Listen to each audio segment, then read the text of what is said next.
Yep. Yes, now we're good? Okay.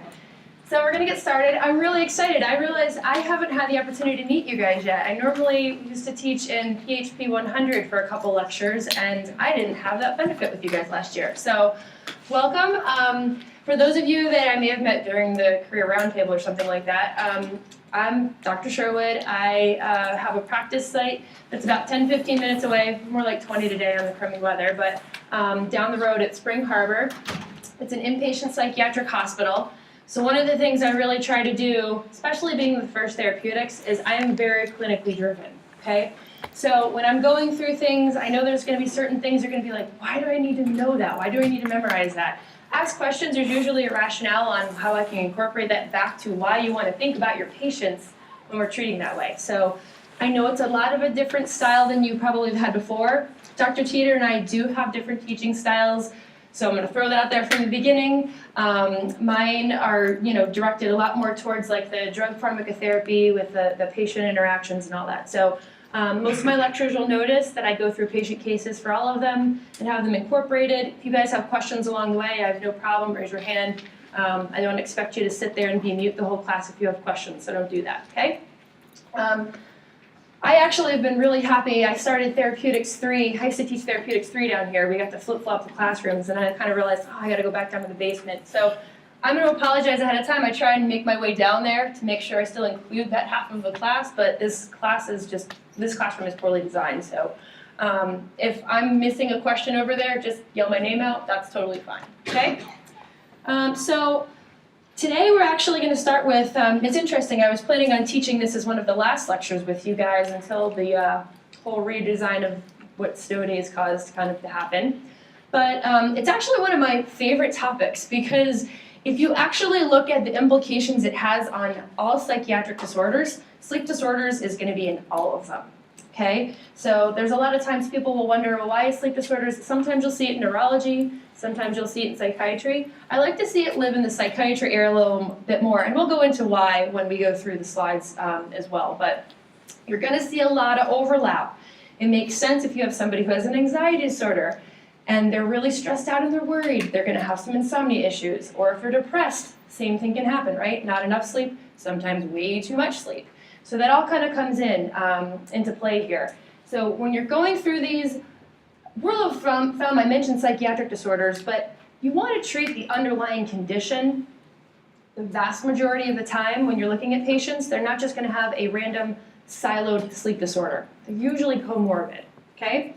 So when we're going through things today, I'm going to basically start you out very simple. You need to have a basic idea and background of the various stages of sleep. Has everybody heard of the sleep stages before? Your REM sleep, your non-REM sleep, rapid eye movement when you dream, and all that? Everybody should be hopefully familiar with that on some basic level, but we're going to go through it again. And we're going to talk about how this is characterized on a polysomnograph. So if you're diagnosed with a sleep disorder, one of the things you're usually going to do, and the DSM-5, which is new as of May 2013, the updated version, really has focused all its efforts on looking at things more diagnostically in sleep disorders than we ever have in the past. So there's some really good literature and evidence coming out.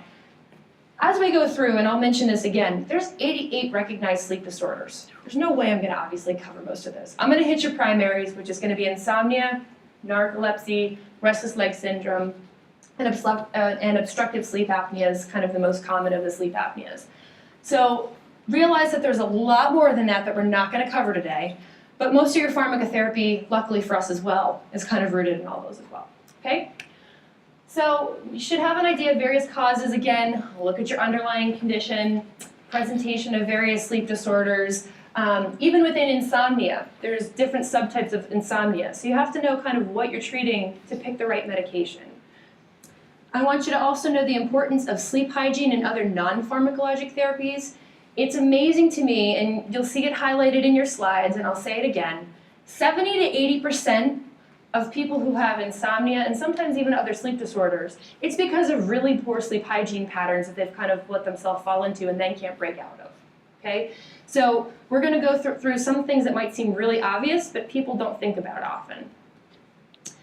Okay, we're also going to look at the pharmacologic therapies as expected, and I want you to kind of just, when we're going through, if you can kind of think of what's basically being treated where the mechanism of action comes into play. It makes it a lot easier to remember your side effects. There's going to be some pharmacological differences in terms of pharmacokinetics that'll come into play. That's going to be kind of where you're going to have to say, ooh, this drug has this metabolism, I need to remember that.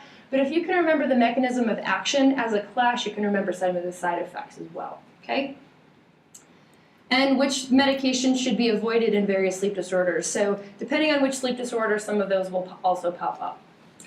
So kind of stating the obvious here, you guys probably know that your average adult has about 8 hours of sleep a night, right? We're awake 2/3 of the day. So we really are sleeping 1/3 of our life. So if you've got a disorder with sleep, most people kind of blow that off a lot of the time, but that's pretty dramatic. So when we're looking at it, you've got it chunked into your non-REM sleep, which has 4 sleep stages, and your REM sleep, which is your rapid eye movement sleep. So when we're going through these, it makes sense. You don't have to, I don't expect you guys to be able to read a polysomnograph, but there's certain characteristics about it that help make sense when we're talking about the sleep stages that I think kind of have some overlap. So non-rapid eye movement sleep, Stage 1 sleep, hopefully I don't put you in Stage 1 sleep today. That's your lightest sleep, you kind of start dozing off. You may kind of think about this if you've caught yourself falling asleep in class or caught yourself maybe driving and all of a sudden come to. That's your lightest sleep, that's very easy to rouse. And it looks kind of similar to, when you're awake. But definitely you have more of what these theta waves are called, but they're high spikes kind of up and down, up and down, up and down. Stage 2, you get more theta waves. The more theta waves you get, that starts triggering you into like your deeper sleep cycle, so you get what's called these sleep spindles, these K complexes on a polysomnograph. And those K complexes are what actually starts triggering into your deeper sleep stages, okay? Without those, it's harder to get into your Stage 3 sleep. So Stage 3 and 4 sleep are what we call our slow wave sleep. That's your deep restorative sleep. And this is characterized by you start seeing changes from these theta waves, these K complexes turn into these delta waves, okay? These delta waves, again, that slow wave sleep. By the time you get into Stage 4, you're about 50% delta waves. So if you're going through and you're looking at some of your sleep disorders, it makes sense to pay attention to these. Something like parasomnias, like sleepwalking, bedwetting, some of the enuresis that 1 in 4 boys, I think, between the ages of 1 and 10 will actually have, okay? That's usually going to happen in Stage 4. They're very difficult to rouse. They're completely, out deep, heavy sleep, right? Non-rapid eye movement sleep compared to your REM sleep, you're going to see a very distinct difference on your polysomnograph. Did my computer freeze? I think it did. There we go. Okay. So rapid eye movement sleep, again, all of a sudden when you look at the polysomnograph, this doesn't usually happen, and I'll show you an example of this in a minute, but this usually happens later in the evening. You guys may think of this like if you catch yourself waking up in the morning in the middle of a dream, it makes sense. You have more REM sleep later in your sleep cycles. You have about 5 sleep cycles a night, 5 to 6, the average person will have. And so this actually, if you look at it in a polysomnograph, almost looks like a combination between awake and Stage 1. But it's still obviously harder to rouse than somebody who's in Stage 1, okay? So frequent bursts of eye movement are going to occur. That's why it's called rapid eye movement sleep. Brain waves are going to resemble, again, Stage 1. Fast and low, very quick polysomnograph readings will come through. And again, harder to wake in Stage 1. So you can kind of see this is actually on the left-hand side here. This is a polysomnograph, okay? So if you were to look at REM sleep, it's kind of a combination between awake and Stage 1. Now you'll see here these dark lines on top. See the dark lines right around there? Everybody see that? Dark lines on the right-hand side? Those are actually your REM sleep cycles. So though it's not listed and broken out into awake Stage 1 through 4, you'll notice here in Stage 1, instead of being in Stage 1, since you're already asleep at that point, Stage 1 is really only going to happen when you start falling asleep initially, okay? The rest of those are your REM sleep. So again, longer throughout the night. And you'll notice that in the Stage 3 and 4 sleep, okay? Stage 3 and 4 sleep where, let's see, you can see right here, this area here, you don't get into stage 3 and 4 sleep later in the evening. So that's important to remember because your most deep restorative sleep is earlier in the night. So if you have disruptions in that, that throws everything off, even if you're getting sleep later. Okay? It throws your whole sleep cycle pattern off. The other thing is to pay attention to is the effects of age.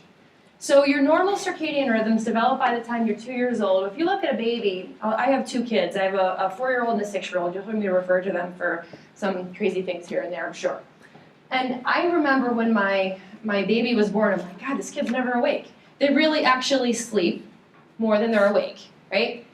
So you'll notice by the time they're 1-year-old, they start resembling more of where you're going to fall into around 2 years of age when your normal circadian rhythm for a sleep cycle kind of forms, okay? And I will say my 4-year-old right now, I can tell you that you'll notice here later in the afternoon, she still needs a nap, okay? That's physiologically still important. Between the ages of 4 and 5, it might start decreasing where they might not need a nap, but most 4-year-olds still need a nap in the afternoon. That is still part of your development in terms of brain neurochemistry that's involved with that. And by the time you're obviously, 10 years old and then an adult, they're about the same. What you'll see is, and it's kind of unfortunate, I couldn't find anything that had it, but if you were to look at geriatrics, okay? Your geriatrics, where your adult is kind of, about 10 o'clock at night maybe, geriatrics shift back a little bit more, closer to like your 10-year-old. So they actually, from aging, and it's kind of tied to some synaptic pruning that can happen, and then especially when you talk about certain diseases like dementia, really, really difficult, where that disrupts the whole sleep cycle. And they end up having issues where they may fall asleep during the day and wake up during the day, and that disrupts, obviously, the nighttime as well. So you hear a lot of elderly patients complain they can't sleep at night, and they're taking naps during the day. So sleep hygiene kind of comes into play there as well. Makes a little bit of sense, right? Questions on any of the sleep cycle stuff? Are you guys okay? Good? All right. Interestingly enough, if you are to look at your true body circadian rhythms, there is not enough time in a day. Our body functions on about a 25-hour clock. You look at some of the studies I kind of put in there, 24.2 to 25 hours. It's about a 25-hour clock, most people say. So there's literally not enough time in a day. Those are reset by external stimuli. So when the alarm clock goes off, or if it's the sunlight coming in and peeking through your window in the morning, that's kind of what I mean by reset by external cues. It's also the flip side for nighttime. When it starts getting dark out, what happens is your body naturally releases what neurochemical? Anybody remember what happens from back in patho when the pineal gland releases it? Melatonin. Melatonin, great. So we already have one of those drugs down, right? So when we look at melatonin release, we know that putting yourself in a dark room is going to help with that. When it gets dark out, that naturally happens. And when things get dysregulated, there's a really good reason to use melatonin in some of our sleep patients. Okay? There's also good times not to use melatonin because it's not going to help you fall asleep throughout the night. It's going to help you fall asleep initially, but it's not going to help keep you asleep. So thinking of that natural circadian rhythm is important kind of moving forward when we talk about the drugs. Okay, so we have different categories of sleep disorders. We have our primary sleep disorders. Those are conditions inherent to which the mechanism by which sleep is regulated. Okay? So, meaning that there's something underlying usually going on. There's some variations of this when we talk about the primary insomnia types, and I'll kind of go into that in a minute. But usually it is a physiological abnormality at that point, and it is a primary sleep disorder.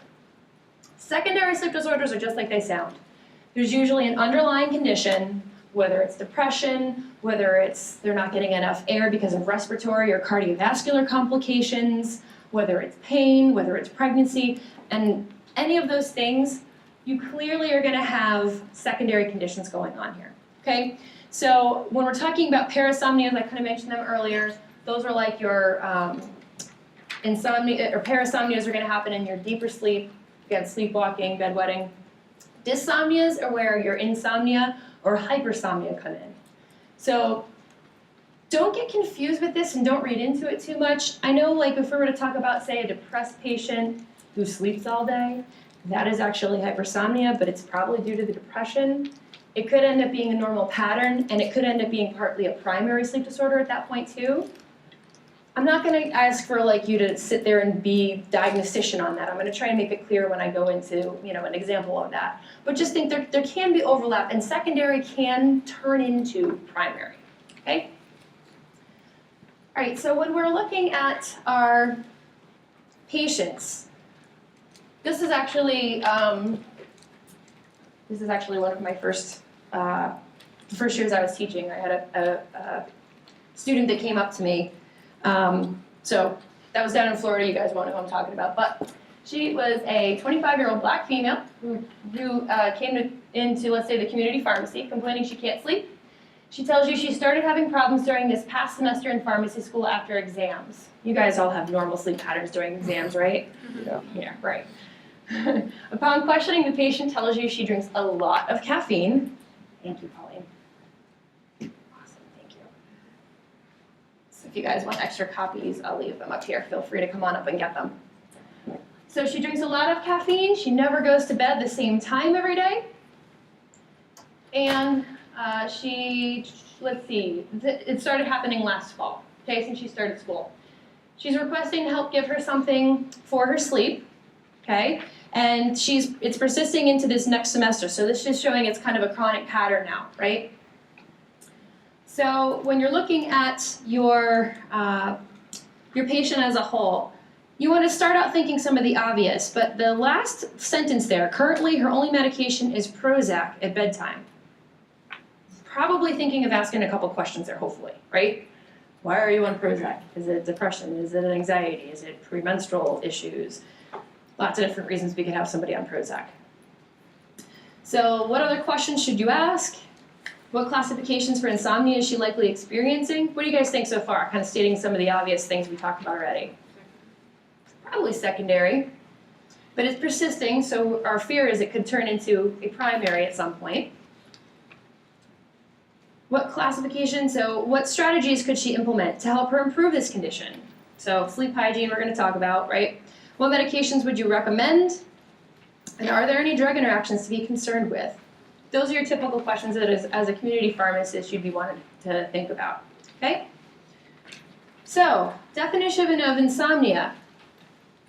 Difficulty falling asleep, maintaining sleep, or the one everybody forgets about is not feeling well rested despite a sufficient opportunity to sleep. Okay? Those three all are the definition of insomnia. It affects about a third of the US population, and about 17% of patients that report insomnia report them to be serious and actually it can worsen other comorbid conditions or start them. Okay? Or they're just unable to function normal the next day. So, falling asleep, maintaining sleep, not feeling well rested despite a sufficient opportunity to sleep. That last one you'll see a lot of our elderly patients will complain about that. So they'll say, I slept 8 hours, I feel like I didn't sleep at all. Or I didn't sleep at all last night, and I can tell you even in the psych unit that we've got, somebody will say, I was up all night, and the nurse goes and checks and does her 5 or 15-minute checks or whatever the patient's on. And they're like, they were sleeping all night long. Doesn't necessarily mean they don't have insomnia. So that's something to be, that we'll often talk about with the physicians that are an issue. Okay.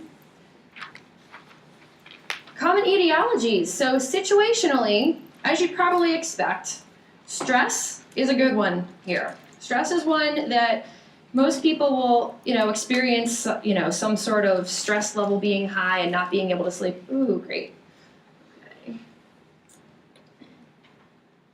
So my clicker I tried up in my office died. Sorry, that's why she brought this down. Hope we're back on track here. So hopefully I'm not stuck to the podium. I hate being stuck to the podium. And I'm stuck to the podium. Okay. So stress, conflicts, jet lag, real common. We talked about some of these already. Cardiovascular, you'll notice that most patients that have a myocardial infarct or a stroke, any type of anoxia to the brain can clearly cause some sleep issues, okay? Any sort of brain damage, traumatic brain injury patients, They'll definitely report that as well. Pain, another real big one. Respiratory, if you can't breathe, you're probably not going to sleep well, okay?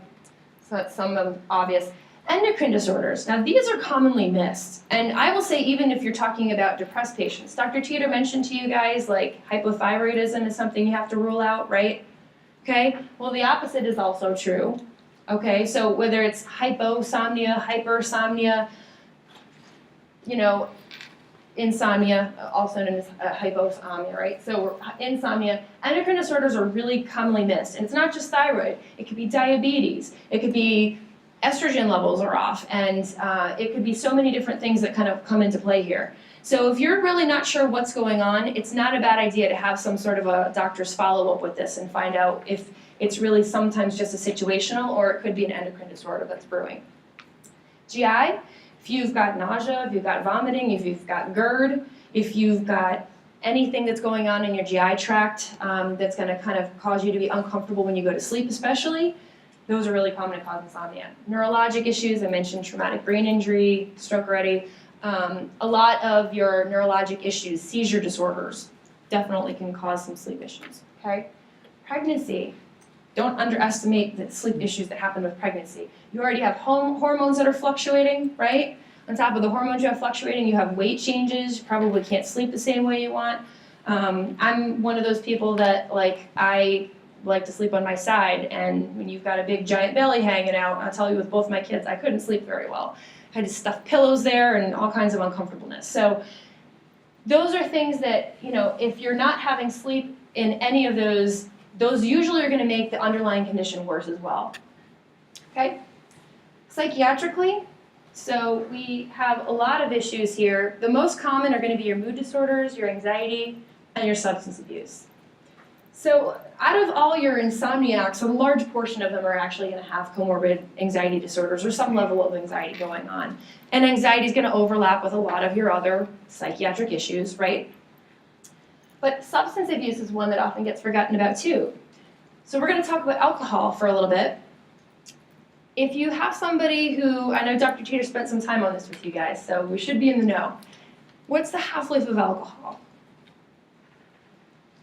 Give me a range. You don't have to be spot on, but something close. So to metabolize alcohol, if I have a drink of alcohol, to say that I'm kind of within the legal limit, let's start there. How long does that take? About an hour, right? So if you consume alcohol before bed, a lot of people do this, guys. You're going to have a glass of wine, kind of get you a little tired, fall asleep. Really, really common in the vast majority of your adult population to use alcohol as a sleep aid. Terrible idea, okay? Because what happens is that on the flip side of that, you have the wearing off effect of alcohol, which is actually activating, okay? So substance abuse, alcohol just being one example of that, causes disruptions right there. The drug itself, just with its pharmacokinetics, does that. Anything that's going to be a CNS depressant, opiates, benzos, all those drugs of abuse, obviously can have alterations in your sleep patterns. So anything that does that can have that effect. When we're looking at pharmacologically induced, interesting for you guys, we've got our anticonvulsants. You'll go through seizure disorders with me for a couple lectures next year. We could spend 3 lectures on that. It's super fun. All those drugs interact with everything. So we'll save that for next year. And bipolar disorder. We'll go over some of them then. So when we go through anticonvulsants, don't be surprised when you start seeing some of the side effects actually being insomnia. Although they can cause depression as well, right? So they can cause more sleep. Anything that can cause more sleep can have the reverse of that to cause sleep issues as well. Your central adrenergic blockers, diuretics. It's amazing to me, working in the hospital, when I was inpatient, I worked in a large hospital in Florida for a couple years. And I used to get so frustrated when I would see people that would get put on, a diuretics after 4 p.m. at night because they're up peeing all night. It's fine if you have a catheter, but if you're actually expecting them to get discharged on that dose and you've got them on Lasix, you guys probably don't know about Lasix too much yet, but Lasix, L-A-S-I-X, lasts 6 hours, okay? So if I have them take it at 6 o'clock at night, they're going to be up having regular times to urinate up until midnight. If I have them take it again at bedtime, they're going to be up going to the bathroom all night. So simple things that are commonly ignored, you guys will definitely pick up on as pharmacists. The others are the S's. SSRIs you guys already learned about, so I'm not going to spend a ton of time on that, cause insomnia. Some of them could be a little more sedating than others, but especially your stimulating ones like fluoxetine and sertraline, we definitely know cause more insomnia. Steroids. So steroids, when we're talking about patients who have infections or asthma attacks and have inflammation issues, they might already have something underlying going on. But steroids in general cause insomnia, okay? They cause you to have more of a stimulating effect. And then as you'd expect, stimulants. Stimulants, especially when you guys, Dr. Teeter is going to be taping your ADHD lecture this year. Stimulants are something that when you go through and you look at the half-lives are really important to pay attention to, especially in kids, because you'll have them taking it in the morning and then sometimes in the afternoon, and if that drug's not wearing off, they're not going to fall asleep a lot of the time, and you either have to treat with something else pharmacologically or modify for that. So make sure you pay attention to something simple as they could be taking something like Concerta at 9 o'clock in the morning. And the active half-life might be for 9 hours, but that drug is still residually in their body, so you have to remember that, okay? All right, primary insomnia, again, I mentioned there's 4 different subtypes. So there's inadequate sleep hygiene that actually can set a physiological pattern that disrupts sleep overall is considered a primary insomnia. We luckily can educate that most of the time and correct it over time with our sleep strategies. Physiological insomnia is, and sleep state misperception.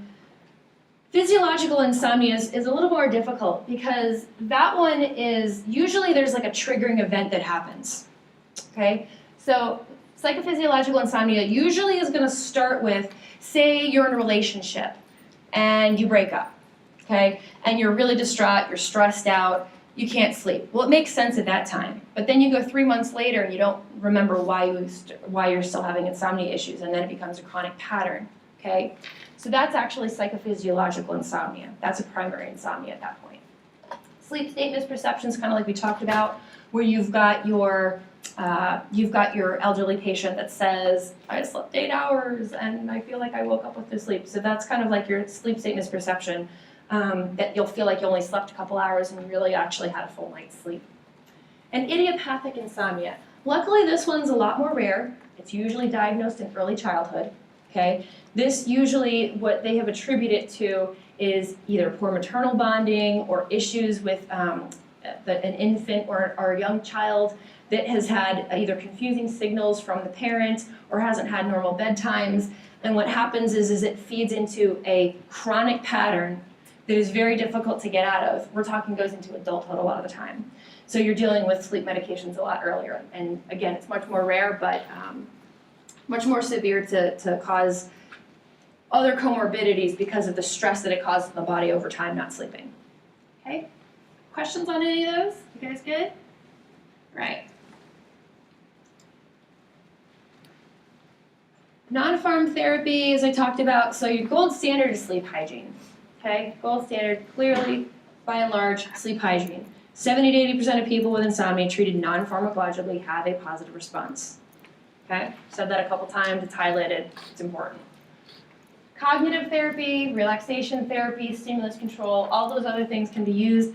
Light therapy is another one that, especially in areas like Alaska, where it's dark for like all day and then it's light for all day. Light therapy and light boxes are really heavily employed in those areas of, say, the United States, specifically Alaska is always one that comes to mind, that if you've ever lived in Alaska, a lot of people will know what a light box is, okay?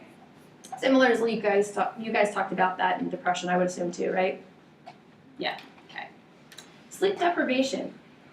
In cases where insomnia is truly going on with no sleep, the patient just cannot get sleep, you can't get into a normal pattern. It kind of sounds counterintuitive, but if I'm only sleeping 3 hours a night, and that's causing me a lot of physiological issues, usually that persists for a while, right? That's a hard stress on the body. If you're sleeping 3 hours a night, and I take you down to an hour and a half or 2 hours a night, okay? You're going to be more tired, but all of a sudden your body starts feeding into wanting to sleep more, as opposed to being stuck at that 3 hour pattern. So usually what this is other strategies have failed. pharmacotherapy is often failed. And what they'll do is they'll back your sleep up from where you're normally sleeping, and they'll increase it by 15 minutes a night. Not an optimal therapy, right? You're only going to really do that in severe cases. So that's something to kind of keep in mind when you're not just going to randomly throw out, oh, try sleep deprivation therapy. It's kind of after your pharmacotherapy is failed. Okay. So talking about sleep hygiene, again, some of these sound kind of obvious, but we don't normally think about them. Regular hours of bedtime and arising is critical to trying to regain a normal circadian rhythm, a normal circadian pattern, okay? Others do not eat heavy meals before bedtime. It's really common that, especially in our busy world where most people are working a job and sometimes coming home late and throwing down dinner and trying to go to bed, it's pretty common, okay? Heavy meals before bedtime are completely counteracting the normal ability for the body to want to fall into sleep. Now, on the flip side of that, a small snack right at bedtime just to kind of get things going just a little bit, like a yogurt or a banana or other things with tryptophan like milk. On the detox unit I used to work on, where we had almost everybody on the unit had sleep issues. We always had turkey sandwiches, bananas, milk. Tryptophan actually worked pretty well in a lot of them to help just get the induction of sleep going, okay? Avoid napping during the daytime. Sounds obvious, but it's amazing that people don't think about that when they say, I can't sleep at night. Well, you took like a nap at 10 o'clock in the morning for an hour, or then again at 4 o'clock. And you're tired from not sleeping, but you sleeping during the daytime is not letting you regain that normal circadian rhythm. Exercise daily. Now, the thing with exercising daily is don't do it too late at night. What happens when you exercise is you raise your core body temperature, okay? That's great to induce sleep later, but not right away. So when your core body temperature drops, which happens when your body normally releases melatonin and you kind of go into that nice sleep mode, okay? Exercising right before bedtime, say at like 10 o'clock at night, you're raising your core body temperature. It's going to take a little while for that to go back down to induce sleep. So it's great if you can do that earlier in the day, later afternoon, I would say, but give yourself time to let that drop. And that's also kind of like the same idea where if you're taking like a hot bath and those types of things at nighttime, it can help induce sleep. So some of those things, again, sound obvious, but most people don't think about them. And avoid clock watching.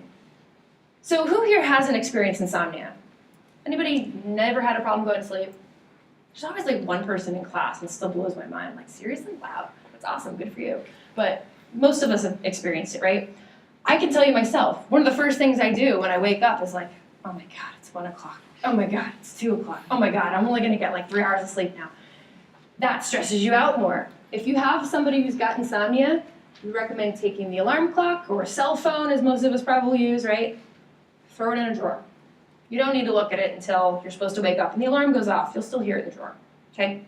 So really, really simple. It definitely causes anxiety. Easy to kind of minimize that.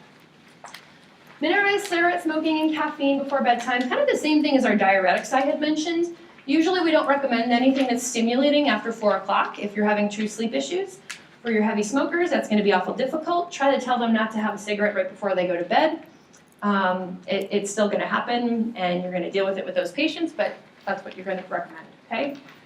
Release worrisome thoughts before bedtime. This kind of sounds silly, but one of the things that's actually a good strategy with most of your sleep experts is to have a notepad and write down your worrisome thoughts before you go to bed, knowing that they'll be there waiting for you in the morning. Some of my patients, we've recommended it too, and it works really, really well. Others are going to continue to fester on it, but it's a good strategy. Try and do something to release worrisome thoughts, whether that's having a warm bath, whether that's writing it down on a piece of paper, whatever you can do. Make the bedroom more comfortable. They have found that if your bedroom is too hot, it is not conducive to sleep. So when you've got, wintertime and the radiator's going and it's cranked up because you were freezing when you came home, remember to turn it down before bedtime. It actually helps you sleep, okay? And obviously not getting too cold. You obviously still have a blanket, but whatever's comfortable for you. Avoid alcohol as a sleep aid, we already talked about. So any questions on these?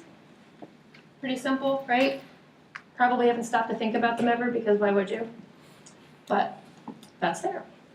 Okay, herbal products. So Retail pharmacy, huge sellers. Who here works retail? So I have an idea. Good majority of you guys. Okay. So you've probably seen these being sold at the cashier, right? Valerian root, melatonin, hopefully not kava kava. That one is still used. I remember back when I was, I won't date myself, but when I was in Florida and I was doing my residency down there, it was like this big new hot thing to go to the kava bars, kava man, kava, kava, kava. And it was really like this big movement, and it's kind of fallen off a little bit. Some herbologists will still recommend it. The problem is that the FDA came out with a hepatotoxicity warning that does happen in a percentage of patients, especially when they consume it over a longer period of time, more duration of that. So keep that in mind. Valerian root, interestingly enough too, works on GABA receptors. Same as our benzodiazepines and our benzodiazepine receptor agonists that are specific to BZD1, our Z drugs. So valerian root works on GABA. Not recommended in pregnancy, okay? Anything that works on GABA, you're not generally going to recommend in pregnancy. It works really well for restless and nervous sleep. And again, we think that the enzyme that breaks down GABA is kind of how it works. Recommended dose is usually like 900 milligrams, so that can vary. It often comes in a tea, can come in a tincture. You can actually see it given for anxiety in much larger doses, 2 to 3 grams at times a day, okay? So it does have different purposes, but kind of keep that in mind. The other thing to keep in mind is when you're looking at melatonin, again, hormone release at night, this one really works well in your neurologically devastated patients and your elderly patients, again, to get them back on that normal circadian rhythm, okay? It can be really, really good for your situational insomnia. Really good for jet lag, work shift changes, and really good in your blind patients. Okay, patients who are blind, obviously don't have that light, dark, melatonin's probably going to be a little bit off in their cycle. They usually have a very difficult time sleeping. So melatonin is very good in that population. And the dose range usually is about 0.1 to 2 milligrams at bedtime. I will tell you, in the world of psychiatry, I see patients that come in on like 9, 12 milligrams. It does have a limiting effect. Once you usually get about 3 to 4 milligrams, you're not going to see major benefits as you increase the dose. And actually, we don't normally think of this drug having too many side effects, but when you take whopping doses like 12 milligrams or more, larger doses have actually been shown to be somewhat constipating. So you usually don't have to worry about that, but you do when you're overdosing yourself on it. Okay, looking at our OTC products. So we have Benadryl, diphenhydramine, also in the products for Unisom, Tylenol PM, Advil PM, Aleve PM, all have diphenhydramine in them, okay? Doxylamine is also the one that we know is Unisom. You'll see Good Sense Sleep Aid and sleep tabs in a lot of your pharmacies. They both start out about 25 milligrams, go up to about 50 milligrams. Diphenhydramine, it's indicated, it'll show a little bit higher at times. But the problem with these is their mechanism of action. Now, antihistamines in general that are especially non-selective like these, the way they work is on your H1 receptor sites. And they also have anticholinergic side effects, okay, because all antihistamines have them as well. The non-specific ones especially. So when we're looking at these, what that means is they work great for allergies if you take them every single day, but they don't work great for sleep. After about 3 to 7 days, you get tolerant to that, okay? So if I have somebody who's having a hard time sleeping and you want to say, oh, you have a little bit of pain, you want to take Tylenol PM, you'll notice, oh, it works well, and then they'll end up taking more. That's not going to help. Your body becomes tolerant to the sedative effects. Again, great for allergies, not so good for insomnia. Real good counseling point in most of your community pharmacies. You're going to see these drugs flying off the shelves, okay? Anticholinergic effects are also an issue. So as you can kind of see on the next slide, when I talk about the problems here, we mentioned the tolerance. The other is this hangover effect that happens, where they feel like they're like dragging the whole next day, and they're cognitively impaired actually because of some of the cognitive issues the anticholinergic effects have. Okay? So anything that has anticholinergic properties we know causes cognitive issues, right? So you have that hangover effect with these a lot of the time. Not ideal treatments. As much as they say it's safe, it's not habit forming. That's true. It's not working on GABA. That's good. because it's not working on GABA to cause dependence and tolerance, is still an issue though, okay? So different type of tolerance, different receptor, but it still develops, okay? All right, so when we look at other hypnotic agents, oldies, not goodies, you're never gonna recommend barbiturates. I will tell you, I will still sometimes see crazy prescriptions for phenobarbital, mostly in the VA, your older patients that have been on them from before, and the doctors just keep them going. Chloral hydrate is another one. They're old. The barbiturates have a big problem when did you guys go over barbiturates with Dr. Teeter's section? So you have an idea of like the tolerance that develops, the respiratory depression, all those other nasty things that happen. Chloral hydrate is another one. You guys ever heard of chloral hydrate before? Mm-hmm. You mix it with alcohol, we'll call it a Mickey Finn. Use it as kind of like a knockout drink, right? Kind of like in some of your old gangster movies, you'll hear about that. Mix in some chloral hydrate with some alcohol. The others are, and these are the ones I actually would say we recommend a lot. Not just in our psychiatric patients for maybe Doxepin with Selinor you see is approved. Now, there's something to remember about Doxepin, and the big thing is the dosage. You really need to pay attention to the dosage here, okay? Doxepin, we're usually recommending at about 4 milligrams. What's the average starting dose for depression? 50 milligrams, 25? About 25 to 50 milligrams, and you're going to titrate up for depression and anxiety effects potentially. You use it for headache, you can use it for urinary incontinence, so many other things. Doxepin is a heavy, heavy antihistamine when you start getting up to those higher doses especially. At the low dose of 4 milligrams, it almost has no side effects. It just is enough to help induce sleep. It's not just acting on antihistamine actions and with the way they think this works at the lower dosage. So that's actually a good medication to recommend for extended periods of time, non-addicting, okay? Again, the big mistake people will have is because it's brand name, they'll give the 25 milligram. You still have to worry about more side effects at 25 milligrams, okay? So usually we don't worry about it when we're actually giving the Selinor, which is brand name. I've had some patients that, will get like the 10 milligram capsule and we'll sprinkle it in and try and take half of it to kind of account for, obviously Doxepin generic is pennies comparatively. So keep that in mind. Amitriptyline, Elavil, you will sometimes see that one used a lot for especially your migraine patients. Again, urinary incontinence, you'll see that used. It's usually not something I'm going to choose as a first-line option for insomnia, but it's really good in terms of other options that we can use it for. Now, the two I want you to remember kind of as a group, okay, are trazodone and mirtazapine.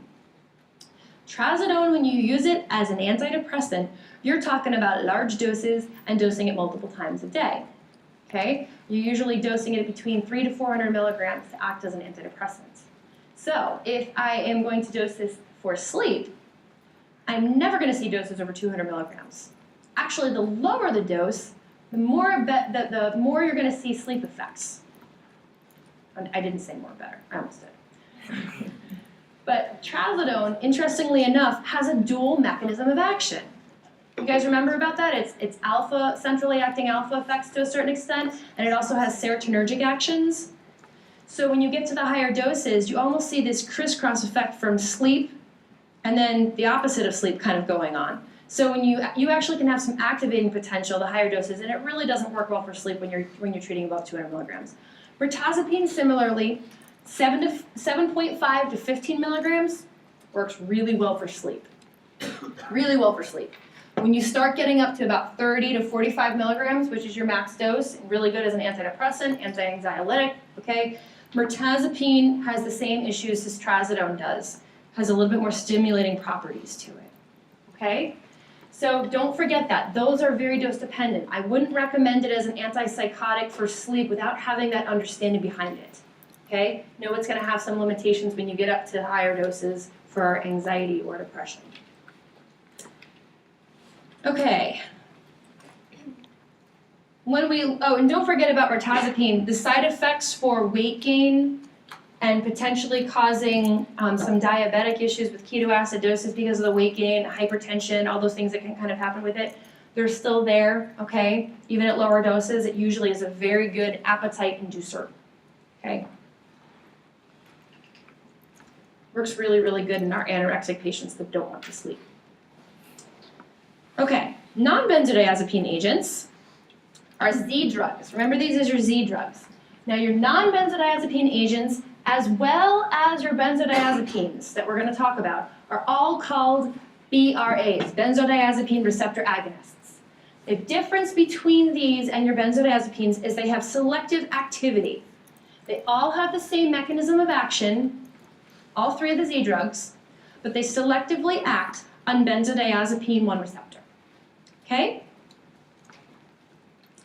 So, knowing that, side effects are going to be pretty similar for most of them. They've got some benefits as a class and some things that aren't great as a class as well. Most of the things people like is, again, Ambien came out, actually Lunesta was the one that came out with a long-term study showing that after 6 months it didn't show increase in dependence. Okay? Ambien came out showing it was 35 days. Okay, not associated with tolerance or rebound after 35 days. You can pretty much assume it's going to be the same as Lunesta for longer-term benefit. Okay? Differs from benzodiazepines because of its selectivity in terms of not having many anti-anxiolytic effects, or none, minimal to 0. Okay? It also has no muscle relaxant or anticholinergic effects, which are good, right? You don't want to have that next day hangover. Although, because of the half-life, you do still sometimes have to worry about with these, and we'll see that in a second. Okay, when we're looking at the dose, pretty easy to remember your two that actually start with a Z, Zaleplon and Zolpidem. Both start at 5 milligrams, go up to 10, and you're elderly and hepatically impaired, you're usually going to stay at the lower dose of 5. They generally recommend for most patients if you can stay at 5, that's better. The max is 20 a day for Ambien. We never usually see it at that dose. The pharmacokinetics now, the big thing to remember with this is this does have a controlled release form. It is the biggest marketing scam ever. Basically, Ambien came off patent. All of a sudden, everybody needed to have Ambien CR.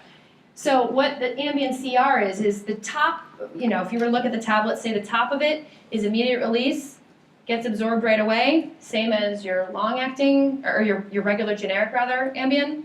The lower is a controlled release. The only time I would ever recommend that is for some reason if it seems like somebody is metabolizing it too fast. There's really no reason to do that. The duration of action for both of them is exactly the same. The half-life for one is listed, the generic Ambien is 2.5 hours. They have it as 2.6 hours for CR. Whoop-de-doo.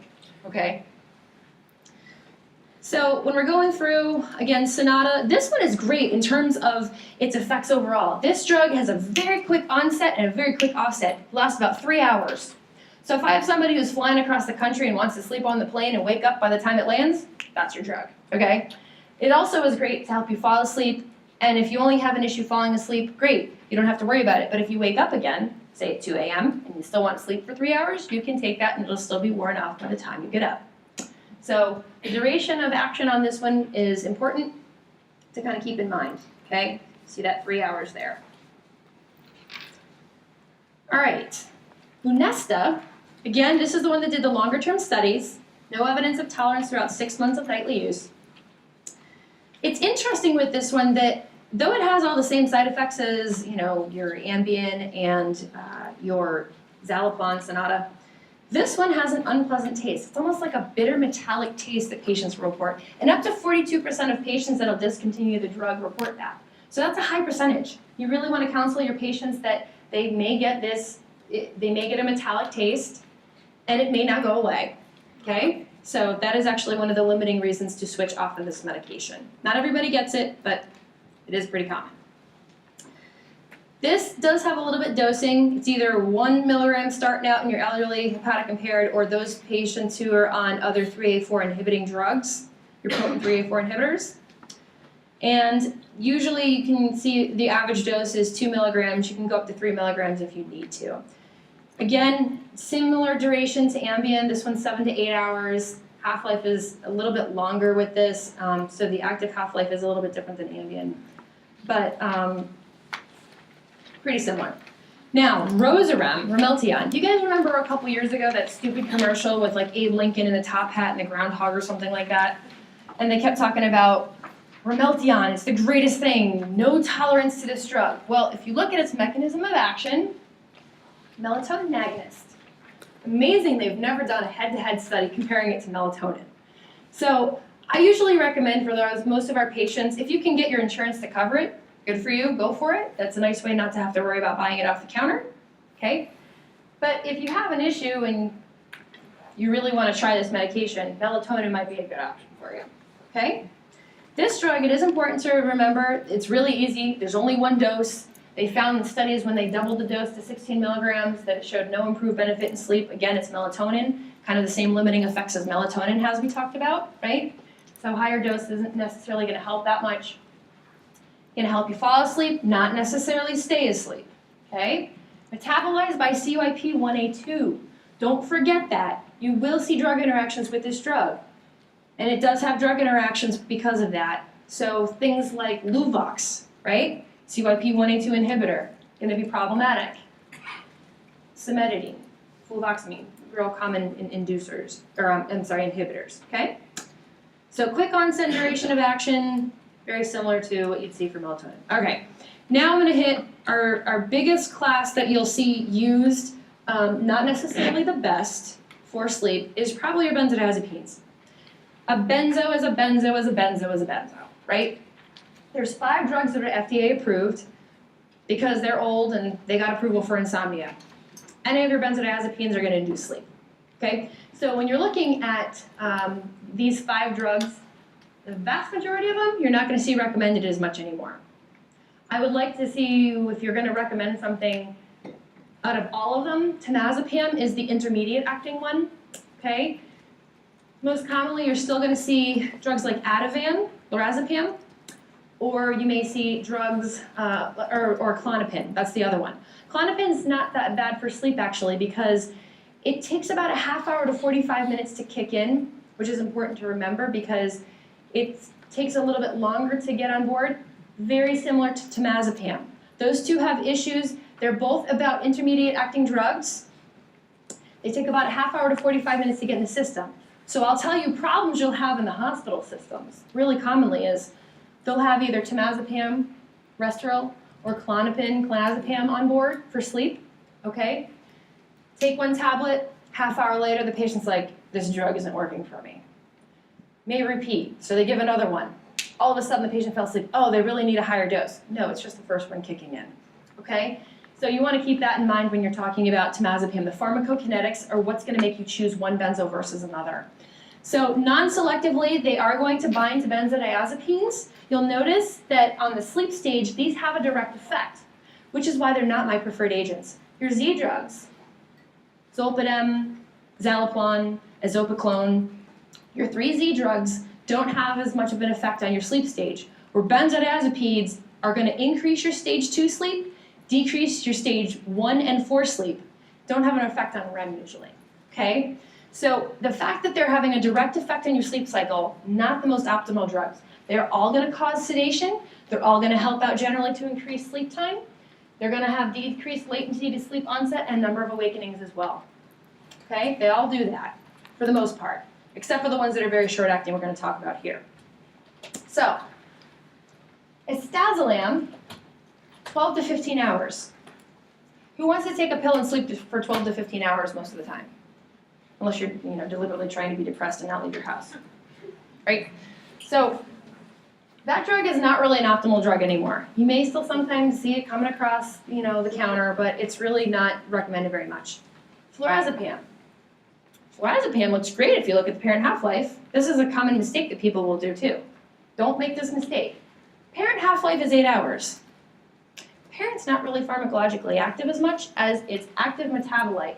This N-desacylflurazepam has a half-life of 15 to 30 hours.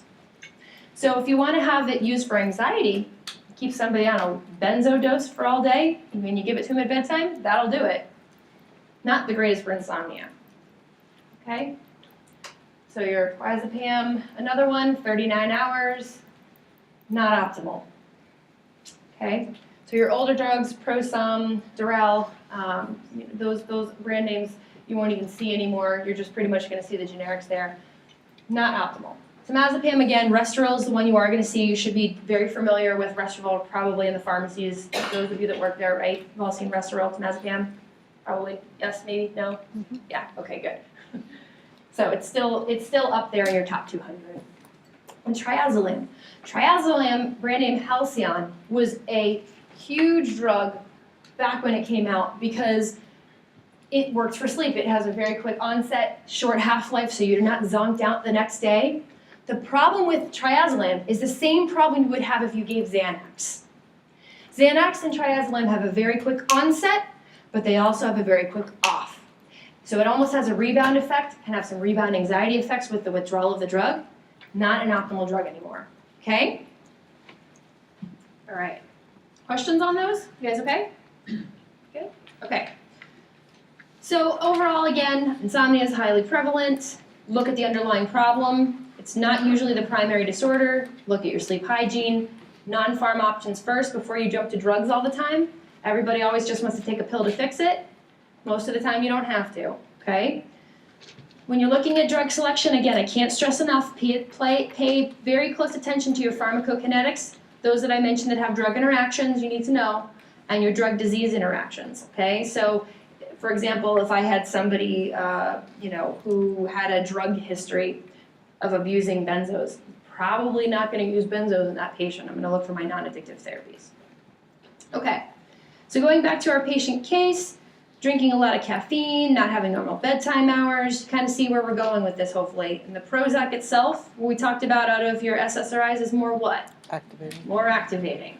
So that could itself, especially the dose it's at, 60 milligrams. So you guys remember learning for depression, your average dose is usually what? 20 to 40, right? About 20 to 40. Actually works better for anxiety than it does depression, but you have to go to higher doses. So when I see 60, I'm almost thinking, there might be some underlying anxiety disorder going on here. So those are the types of things you want to ask, okay? So she's clearly having secondary insomnia, probably due to inadequate sleep hygiene that is now turning into a primary problem, right?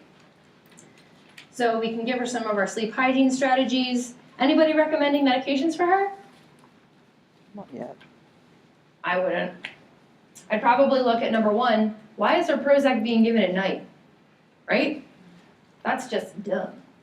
That's just not smart in any way, shape, or form. Stimulating, give it in the morning, right?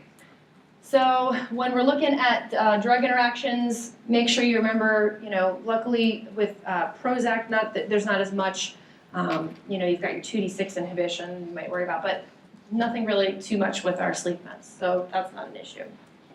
Okay, so if we had a 42-year-old male who's taking fluvoxamine for OCD, his physician wants to prescribe a sleep aid to help with this antidepressant-induced insomnia. Which sleep aid is contraindicated in this patient? And everybody says Ramelteon, right? B, because of the 1A2 inhibition. Okay? What I would probably say is a good option would be what on that list? As long as he doesn't have obesity issues, all those things, mirtazapine. Trazodone and mirtazapine, when I mentioned those, actually work really, really well. I should make sure I made a point to say this to you guys. It works really, really well for antidepressant-induced insomnia or depression or anxiety-related insomnia. Those two are highly recommended for that at the low doses for bedtime, okay? So mirtazapine, trazodone might not be a bad option there at low dose. Okay, so good choice. Everybody says trazodone, right? You guys following me? You good? Okay. All right, now moving into our next disorder, and we're going to luckily go through a little bit quicker than insomnia. We've gotten rid of the beast of the lecture.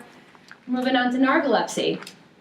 So this is interesting. Usually doesn't occur until your early teens or 20s, characterized by excessive sleepiness and sleep attacks, which happen randomly and unexpectedly at very awkward times, including sex, including walking down the street at times. Very, very uncomfortable depending on the level of narcolepsy the person is experiencing. Stress and anxiety will actually exacerbate it. So if somebody gets really stressed out or worked up, can actually induce an attack, which is why, again, it's not uncommon to have it happen during sex, which would probably be pretty awkward, right?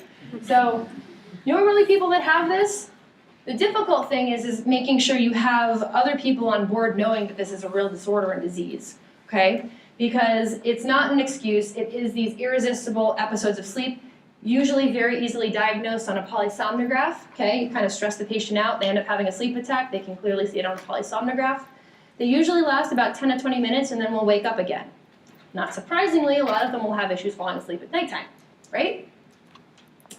So, auxiliary symptoms that you're going to experience are these intrusions on your REM sleep into the waking state, and that's kind of what you're going to see on the polysomnograph, okay? Cataplexy, which is also going to be, so when you guys wake up in the morning and you go to move right away, can you? Most of the time? Can you just jump right out of bed, most people?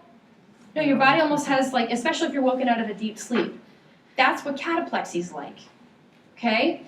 So cataplexy is actually when you have these sudden onsets of weakness of the weight-bearing muscles that last for about a minute or less. So they can happen at the same time with a sleep attack. They can sometimes occur separately from a sleep attack. And these are usually going to happen especially when people get emotional, like anger or even laughter can cause it, okay? And they can be mild, like a small sensation like most of you may kind of experience when you wake up. Or they can actually, cause the patient to need to sit down, or maybe so severe that the patient collapses, like helplessly to the ground, okay? And the patient's often going to remain awake during most of these episodes. They also can have visual hallucinations if it does last longer than a minute. So not incredibly common, but that can happen. So sleep paralysis, kind of going along with some of the cataplexic episodes, has some overlap there. Hypnagogic hallucinations. So you guys, I don't think are going to learn about PTSD this year because of the snow days and the way the other things fell with Martin Luther King Day and all that stuff. But important to remember, if you have a patient who has PTSD and you hear about them having hallucinations associated with sleep, it's really easy to remember. Hypnagogic, going to sleep, the GO there. Hypnopompic, with the extra P, waking up from sleep. Okay, so if you wake up somebody with PTSD in the middle of the night and they have like a hallucination of, really common among veterans, right? They'll wake up and maybe see like a soldier standing in front of them. When they wake up, that's hypnopompic. Hypnagogic is when they start going to sleep and see them. Really common in your narcoleptic patients as well. Okay? All right, and again, we already talked about difficulty sleeping at night. So these automatic behaviors I talked about kind of go in association and difficulty sleeping at night. So which of the following agents has been approved to use in narcolepsy, available through only one pharmacy in the United States? Fun trivia fact, right? You guys will all know after today. So, modafinil? You guys have probably seen that in CVS or Walgreens or wherever you're working at Hannaford. Sodium oxybate, Xyrem. Who knows what that is? Nope. Guys ever heard of GHB? Gamma hydroxybutyrate, the date rape drug? That's what that is. Dextroamphetamine, Dexedrine. You guys seen that in your C2 safes? Probably. And methylphenidate, everybody knows Ritalin's available everywhere, right? So your stimulants are definitely used for narcolepsy, but the one that is really, really good for cataplexy, and it only can be given if you are diagnosed for narcolepsy, is sodium oxybate, Xyrem. That is, again, GHB. You have to get a special prescription sent into one pharmacy in the United States under federal law. They're the only ones who can dispense it. You can't just bring this to your normal pharmacy. Okay? All right, so when we go into treatment of narcolepsy, again, I mentioned your psychostimulants. Those are all used. Modafinil is commonly used, is more indicated in narcolepsy.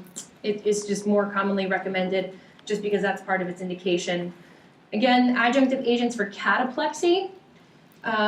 You can see that sodium oxybate used for that as well, but the fluoxetine that you wouldn't expect to see sometimes can be beneficial. There's been studies that have shown that Prozac can be beneficial, okay?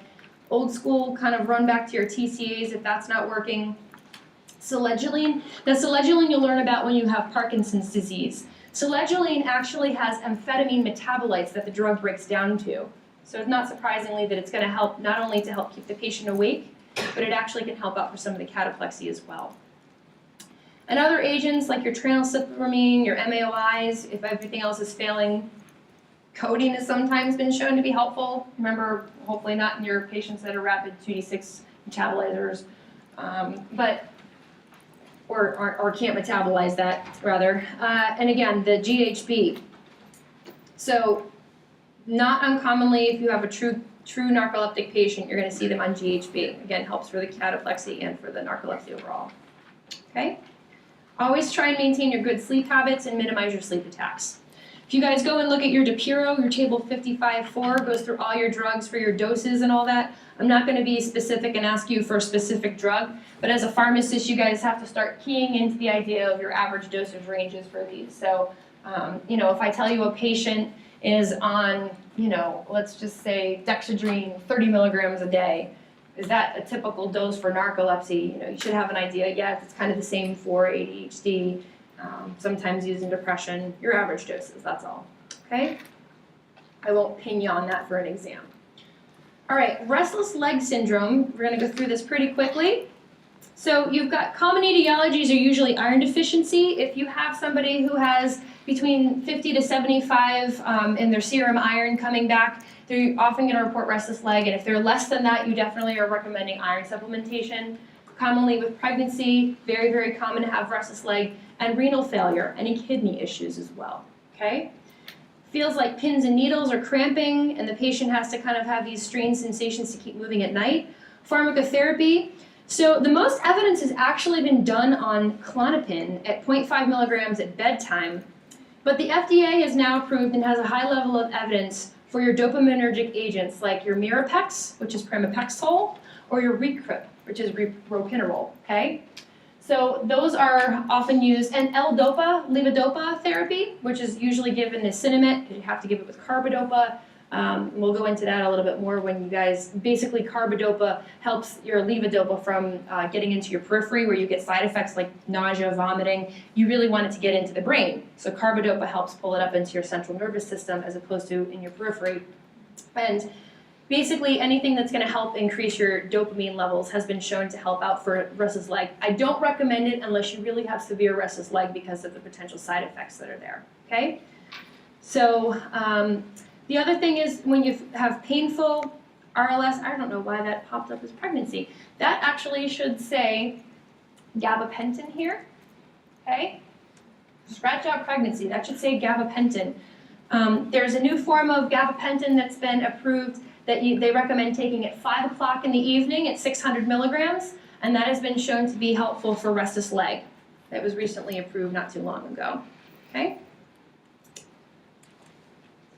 All right, so restless leg, as I mentioned, clonazepam, 0.5 milligrams is kind of the drug that you're gonna often think of with the most studied evidence for it. Again, I mentioned your dopamine agonists. Any of your dopamine agonists can be helpful for this. Your older ones, like you'll hear maybe of bromocriptine, cabergoline, your ergo dopamine agonists, have a lot more side effects, have cardiovascular complications, and there's no reason to really use those now that the newer ones are available. So think Requip and you're going to think Mirapex, okay? Your other pharmacologic agents are kind of, options, your clonidine, some of your anti-epileptics like carbamazepine. You're usually not going to go for the infusions unless it's really serious, like the apomorphine. And that apomorphine is actually just a dopamine agonist, usually only used in late Parkinson's for freezing episodes. So not something you're going to see very commonly. The big thing to remember with this is if you're using something like an opiate or you're using something like Klonopin, they obviously can develop tolerance and you have to keep bumping the dose up. So we don't recommend the same drug if you're on a tolerance medication like that. We recommend cycling them, like changing the medication if you have to every 2 weeks at most, okay? Okay, moving into the major things to worry about with Requip and pramipexole, I just really want you guys to pay attention. Here's one of the times I'm gonna say, the dosing here is a big difference from the primary indication these drugs are used for in Parkinson's disease. Dosed much less. Now that doesn't mean you have no side effects to worry about. The big thing with the dopamine agonists are actually they can cause sleep attacks. We've had patients that have been driving a car and they'll have a sleep attack going on these medications. Really an important counseling point.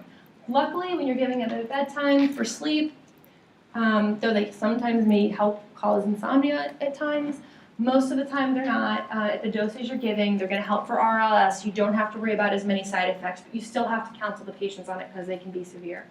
Okay? Is there questions on that? You guys good? Okay. So again, commonly, anything that's going to act as your dopamine agonist, which dopamine itself, levodopa, kind of falls under these as well, causes a lot of GI side effects, which is why sometimes the controlled release formulations are preferred. That can help. Okay? Again, the sleep attacks, much less than you'd see in Parkinson's, still caution for it. And rarely you can have malignant melanoma and heart failure with these. Again, these are more rare. Usually patients may have another issue going on, or they're on higher dosages of these, as you'd see in other disease states. Okay, and last but not least, we have OSA, obstructive sleep apnea.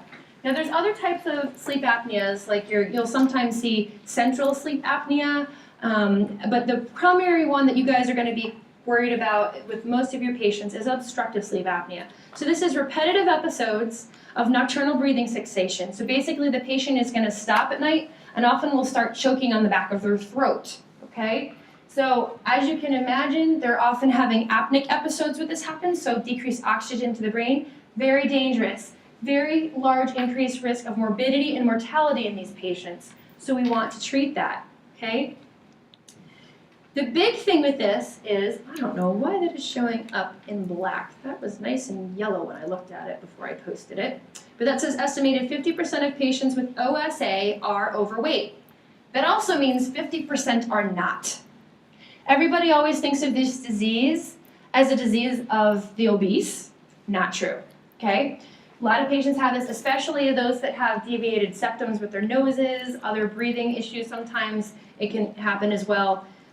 And again, you're at a very large increased risk for myocardial infarct, for stroke, for sudden death, and many cardiac rhythm disturbances have been associated with OSA. So cardiovascular complications become very high when you start having anoxia. Okay? So we want to make sure we're paying attention to two big things here with OSA.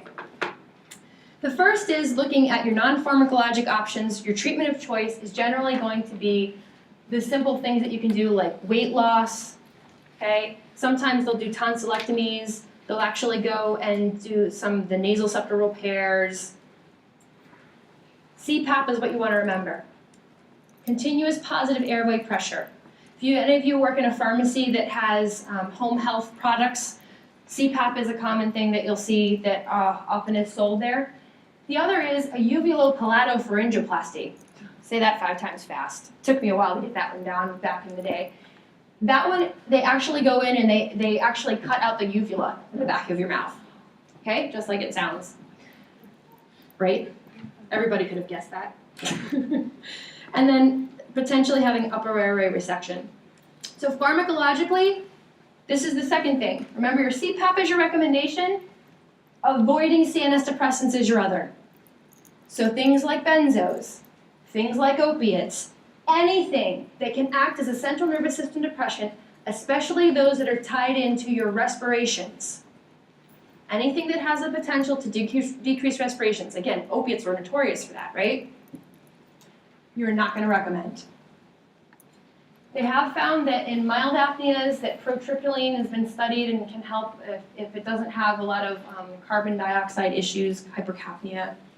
The other is fluoxetine has reduced apneas in some patients as well. So here's a picture of your CPAP, and there's other different variations of this where sometimes it's just oxygen that's put into the nose. Here's a picture of your uvulopalatopharyngoplasty. Okay, where they go and resect the uvula. And that's about it. Can I answer any questions right now for you guys? One of the things I'll tell you, just so you know, and you've got the review session with Dr. Tita tomorrow, but I really do encourage you to take a look at the readings for supplementation. If you're having a hard time grasping the materials, I spend a lot of time picking the supplemental readings. Specifically, I'm going to suggest to you guys next week, I know you're not going to look at it until you take the exam, I'm realistic, okay? But specifically, I'm going to post for you guys this afternoon an article from Steven Stahl. It's an older article, but it does an awesome job of going through the 4 different dopamine pathways. So when we start talking about antipsychotics, you need to know those pathways, okay? You need to know them cold, and it'll tell you the 2 different mechanisms of action of why we think antipsychotics work. So take a look at those, and I promise they'll have some benefit for you. It'll make it a lot easier when we're going through the dopamine tracks next week, okay? Any questions? You good? Okay, the other thing that I always do is, just so you know, I always leave note cards up here. So in the beginning of class, like today, I know because of the switch and having to post lecture so soon before the thing, don't forget I have plenty of these if anybody wants them, okay? As muddy points, please write your questions on the cards and give them to me, and I'll make sure I answer them by the next class. So if any of you guys want those are here, okay?